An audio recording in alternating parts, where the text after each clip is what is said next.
the Republican Party and conservatism as a movement has finally found a minority that they can attempt to erase at the barrel of a bill rather than a gun. For a long time, a lot of the repression of a variety of minority groups in the United States of America and the world over, where any kind of conservative, fundamentalist, regressive goes on, is through force. When it comes to trans people, at current, given our current, scientific advancement, to be transgender medically requires a consistent regime of hormones. You can, at least medically, through legislation like this, attempt to erase a undesirable group for the Republican, in this case trans people, from existence because of that, right? Hello, so in the time that I've been gone, painting Warhammer minis, playing Magic the Gathering with friends, playing a bunch of other games, and generally tuning out a lot of the pain in the world, not to say I'm not experiencing my own, while also bearing witness to a variety of horrible things that nobody should ever have to witness, if not, exist within or have done to them. Things have steadily gotten worse. You might be wondering, where were you? I was just kind of chilling. Now I'm doing the thing again. Hello, hope you've been well. To be quite honest with you, I just kind of had like a spur of the moment, hey, I want to stream right now kind of thing today, and I'm rocking with that. Bad news, everybody! Literally everything that I've predicted, and a bunch of other people who are smarter than me have predicted for many years, even before the previous election for the president of the United States. It's all in motion. It's all happening. From Erin Reed, Erin in the Morning. Everybody go follow, subscribe to the Substack. She's very good. Good reporter. House spending bill now bans Medicaid for transition care for adults. The provision was stricken late at night to appeal to hardline conservatives. This was posted May 21st, 2025, and as of recording, it is now May 22nd, 2025. Not good, folks. Not good. Basically, they're trying to make it so that the Fed can't help people get HRT, other kind of gender affirming and confirming procedures, paid for by Medicaid through federal dollars. And the way that they're trying to do this is with a tax bill that not only includes, as far as I'm aware, a whole bunch of tax cuts for people with more money than God, and more money than you, your family, the next several generations of your family will ever see, though you could probably spend it better than they would, so they can just take home a little bit more money, and you can, go to hell, I guess.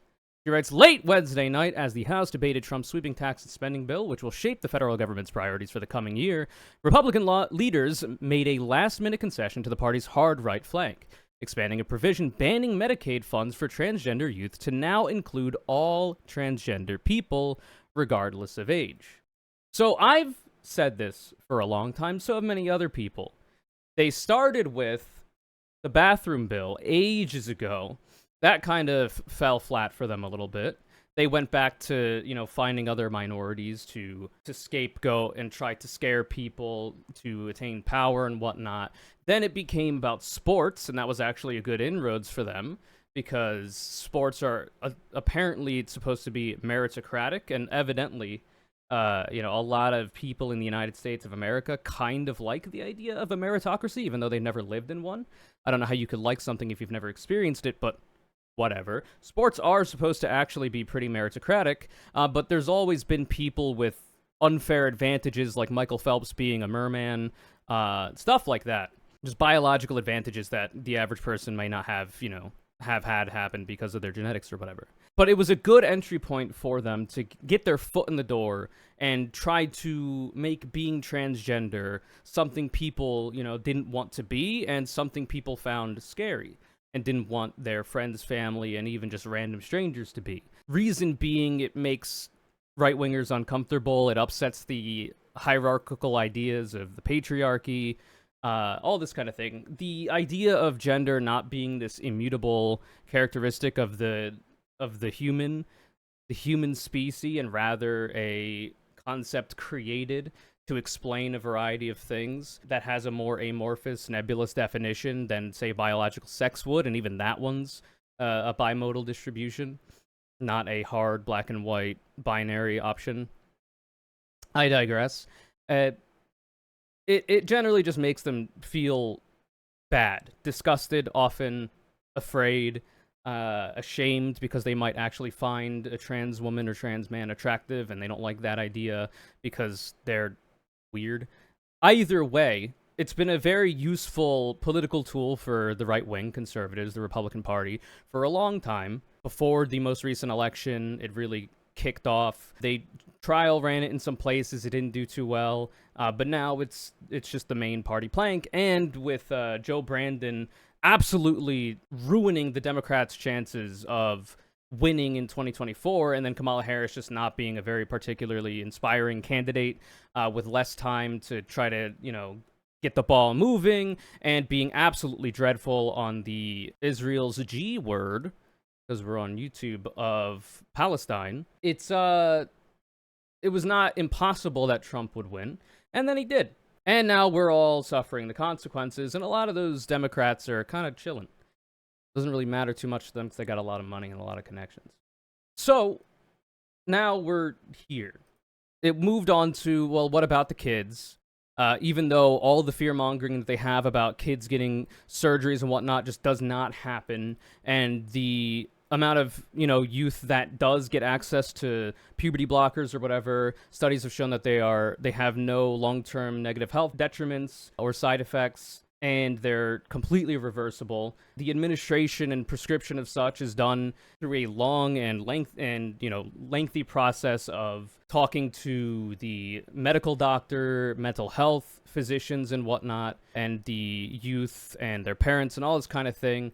Nobody's getting that really quickly anywhere, much less, trans youth. It's always been lies from them because they don't care about the truth, and the only thing they want is power and to harm a bunch of people. So the what about the children thing started. It did pretty decently for them, I assume. And now it's moved on to literally all transgender people. In the bill that we're talking about here, the words "for minors" was struck from an exemption from Medicaid to allow Medicaid to help people get their hormones and whatnot. So they fronted it as we don't want Medicare or Medicaid to pay for minors getting this. And so as long as we word it in such a way, and then we can remove the "for minors" part at literally midnight, we can make it so that it turns out to just be for everyone. And that is going to affect a lot of people. She continues, the move marks a significant and unprecedented escalation, effectively the first major federal effort to restrict access to transition-related care for adults. It also confirms what many transgender advocates have long warned for many, many, many years, and what some GOP operatives have candidly admitted. The endgame isn't protecting children, it's banning care for everyone. I've said this for a long, long time. I've talked about the right-wing civil rights ladder dilemma, or whatever the hell I called it, where the right wing will always need a minority to attack and fearmonger over in order to gain votes and to gain power, because they don't actually push for any policies that would benefit the general public, would benefit workers, would benefit the poor. They only want to give more money to rich people who help finance their campaigns, and all of the suffering that is involved with the people to be able to squeeze more blood out of the stone to fill the pockets of mega wealthy people. It's just the cost of doing business. They don't actually care about you. They never have. Republicans actively hate you, and Democrats do too, just to a slightly lesser extent. They've always needed a minority to go after.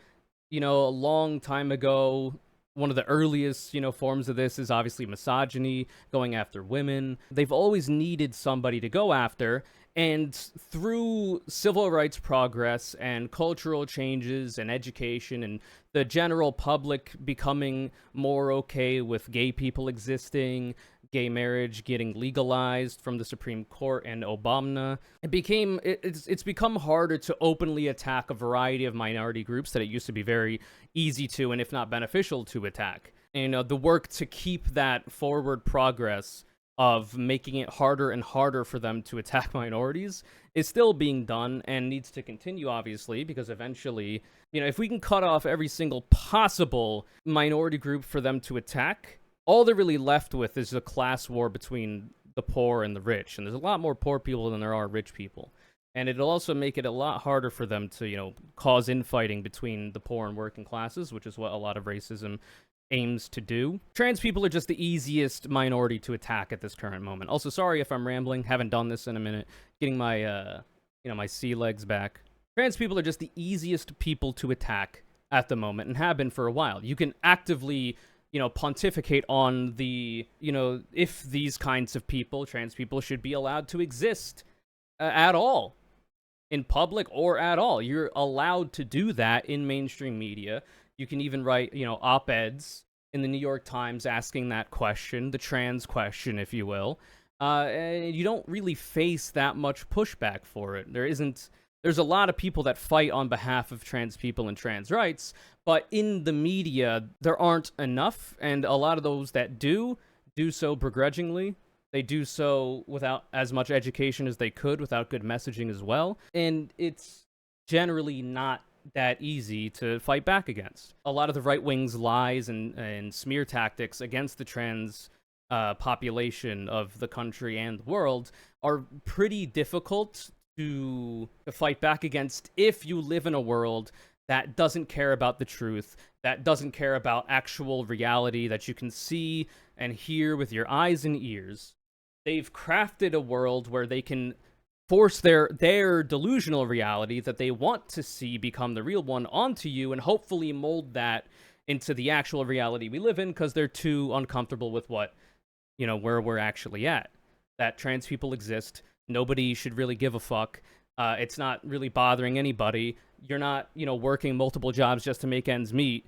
And, not getting a promotion, not getting a raise, not getting the minimum wage increased because of trans people. It's not trans people that did that shit. The reason why your life sucks is because of the wealthy people in this country wanting to become more wealthy off of the back of you, the worker, poor people, and even, somewhat mildly, wealthy entrepreneurs. They're the reason why you are in a, perilous position.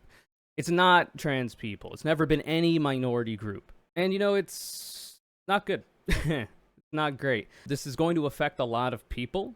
It's going to make people have to look for ulterior means of getting their HRT, which may not be as safe. Another argument that a lot of people will make, a lot of people that kind of concern troll about trans people and aren't as open as the people who put this bill forward and are trying to essentially eradicate trans people from public existence.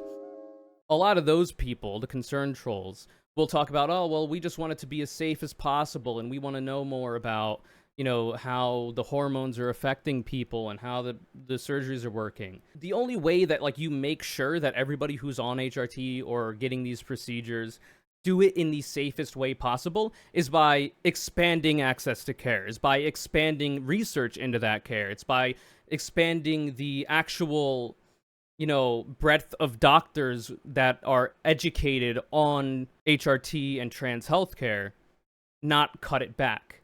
And for some reason, the logical end goal, or even the stated end goal for a lot of people that do concern troll about that, is to just cease all care, which does the opposite. It's the same thing with the prohibition of abortion, for example.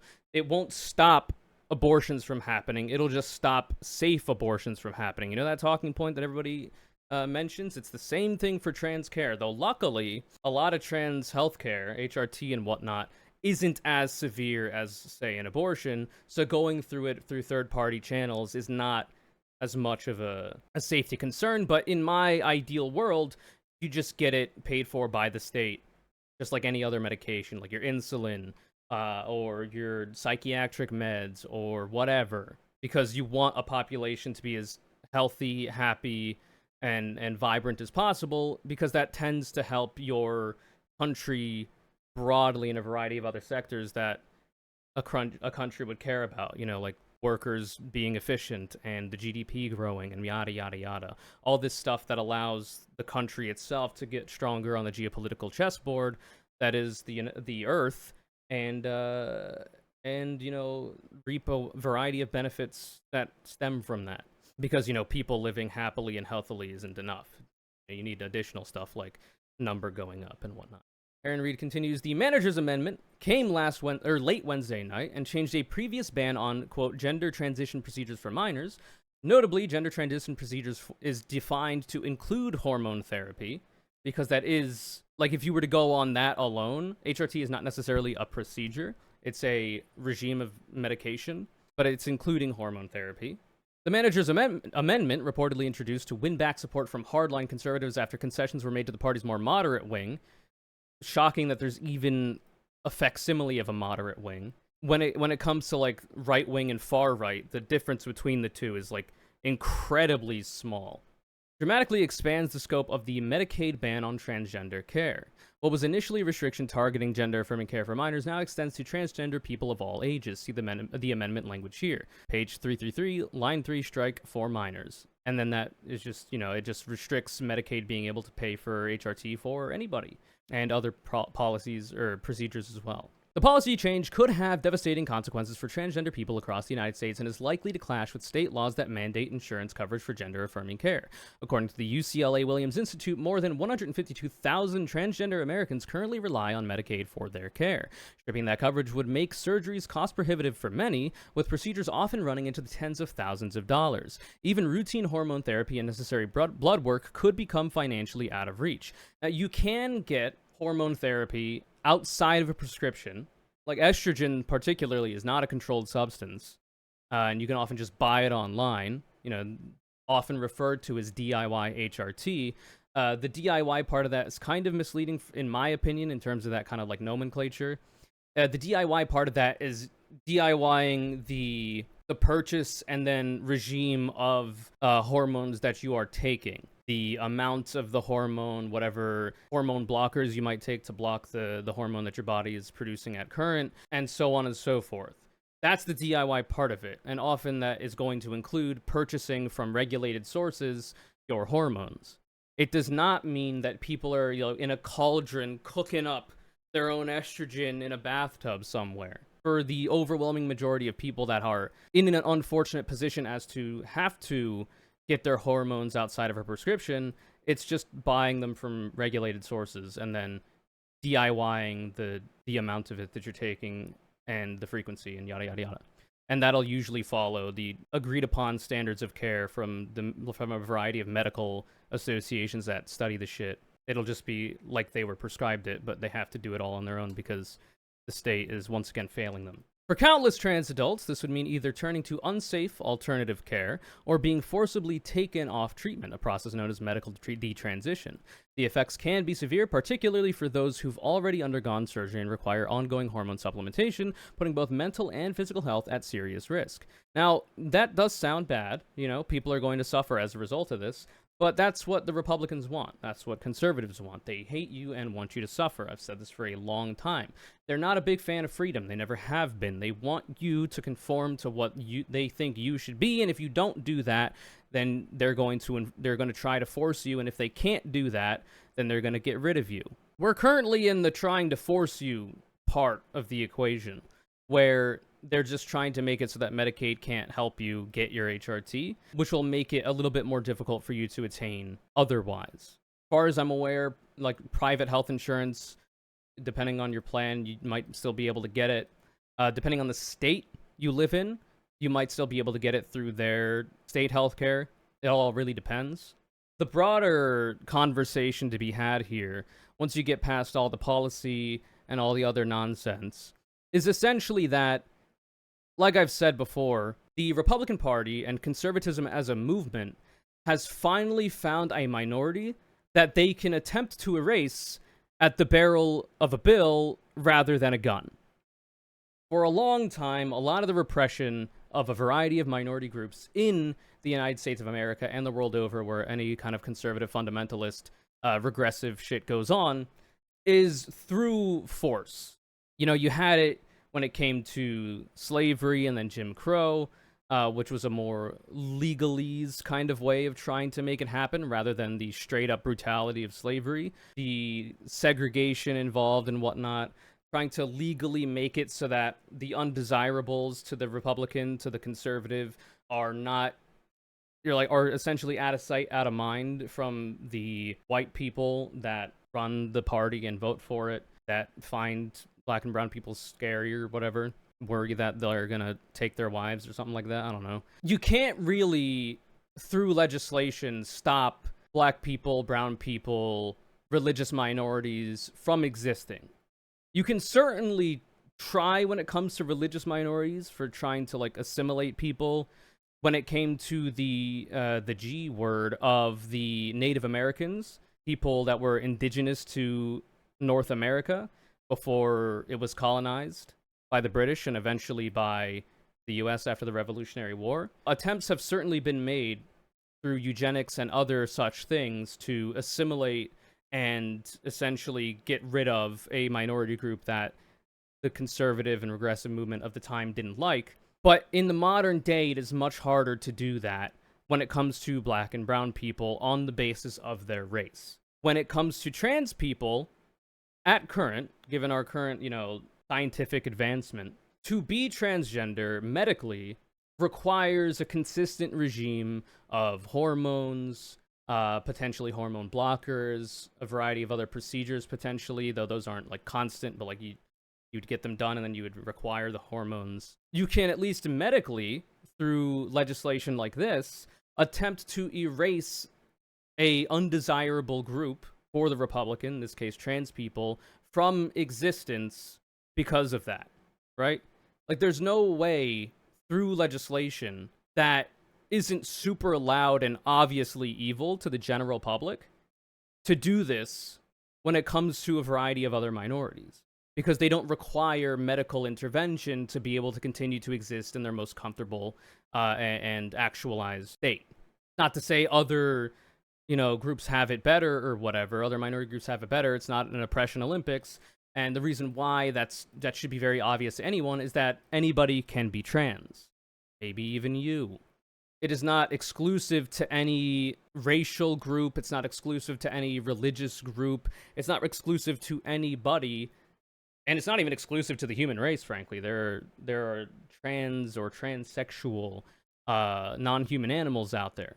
So this is going to affect the already disenfranchised even harder than it would, say, a white trans person who's not super poor, right? But it's primarily going to hit the poor people in the world, or in the United States of America, that rely on Medicaid for their care. And this is just one of the ways that the current conservative movement has devised in getting rid of that minority group. It's a lot cleaner. It's not as loud as, just rounding the transes up and getting rid of them. Previous to this, the attempts were intense social backlash and fear-mongering about queer people broadly to make it so that people stay in the closet and aren't publicly queer. That didn't seem to work too well, and it never will. But when it comes to having control of all the levers of power, they can do this. It's passed in the House, and now it's going to the Senate. And if it passes in the Senate, then everybody who gets their HRT through Medicaid is going to start having to figure out how they're going to get it otherwise. And that's why trans people of all stripes are currently the tip of the spear in the Republican conservative, attack on civil rights broadly. Because if they can make it so that being something as intrinsic to one's identity as their gender identity and their biological sex, if they make it so that people can't control that about themselves, can't control how they look, if they make it so that people don't have the freedom to be who they want to be through bills like this, then what other freedoms can they strip away from you? It's kind of, they can do whatever they want. At that point, they're already utilizing the right-wing nation-state of Israel's G word of the Palestinians and people protesting that injustice and that atrocity to restrict a variety of civil rights when it comes to freedom of speech, in addition to the restriction of civil rights when it comes to immigrants and the way that ICE has been deporting people just for fun, really, without doing their due diligence and making sure people that they're deporting are even like candidates for deportation, which in my view means nobody. I don't think anybody should be a candidate for deportation unless they're like literally doing really bad shit, because I just think you should have a very, easy pathway to citizenship so that you can get more taxpayers to pay more taxes so that public services can be funded more, and then everybody benefits, because immigrants already pay, undocumented immigrants already pay an absurd amount of tax through sales tax. They don't pay income tax because they're not full citizens, and they're usually paid under the table by mega wealthy people who'd rather exploit them for their labor than exploit you for their labor, because it's easier to hold deportation over their head so that they can keep paying them $1 an hour instead of being forced to pay $7.25 or whatever it is for your citizen ass to get paid to work there, you know? Anyway, it's pretty bad. It's not good. While shocking in its scope, the ban on Medicaid funding for transgender adults has been telegraphed for some time. Aaron in the Morning was the first to report a leaked audio recording of Republican lawmakers from multiple states openly discussing their intent to, quote, ban transgender healthcare for everyone, explicitly including adults. The wave of legislation targeting transgender youth athletes and school policies was never the endgame, it was the opening act. According to Bloomberg, the House vote on the full bill could come as soon as Thursday. That's already passed by one vote, apparently, and now it's with the Senate. So we'll see what can be done about that. So I guess the main thing that you need to be doing, if you're a fan of civil rights, if you're a fan of individual liberty and freedom, if you're not a fan of needless suffering and are against the wanton cruelty of the Republican Party and the conservative ideological movement, is to try to get into contact with a variety of community groups that organized to try to help people and reduce harm because of the inadequacies of the state or the outright antagonism of the state. Trying to form little community networks, getting to know your neighbors, all this kind of thing that I'll always talk about. Fighting in activist groups to try to make your elected representatives who are supposed to represent you fight harder on your behalf and on the behalf of trans people and on the behalf of any marginalized group that's currently under attack right now. Those are the things that you can kind of do at current. If you are a transgender like myself and are on HRT like myself, you need to be looking into ways to make sure you can get your hormones, because if you get it through Medicaid, you might not be able to if this is to pass the Senate. You could check out DOI-HRT. There's a website for it, I think. Obviously, do your due diligence. Make sure you're being as safe as possible. And if you can help out other people, you know, that's great too. The primary thing that you can do is just to stay alive. They want you gone, clearly. They don't want you to exist. So to cease existing through whatever means would be a win for them. And frankly, they don't need any more wins. It sucks a lot, but unfortunately, in the current context, simply continuing to exist is a revolutionary act, much less anything extra. And it's a good idea to keep existing, I think. You know, their kindness to you is implementing a variety of different negative social, you know, aspects of your life that force you into depression, that force you into a variety of negative thoughts and feelings. And then the Republicans, the conservatives, their kindness to you is to force you to do it by your own hand. I've said that for a long time. That's literally why a bunch of right-wingers online, the more rabid, insane ones, will always talk about 41%, all that kind of shit. They want the number to increase because that means less trans people. So staying alive quite literally spites them, which is nice, even if you're suffering. Because, like, at a certain point, they'll stop being kind, and they're going to try to force through legislation like this. And once they get legislation like this, it's not going to stop people being trans, so they might do even more. If they get enough political capital to do so, they might even, you know, start the worse, more obvious physical, horrifying aspects of trying to make it so that trans people cease to exist. It's never going to work. It never will work. You can't actually get rid of all trans people, much like you can't get rid of all religious minorities or other racial minorities that right-wingers and conservatives might want to get rid of. It's not possible. It never has been. All their attempts have always failed, and it will fail again. It's just a matter of time.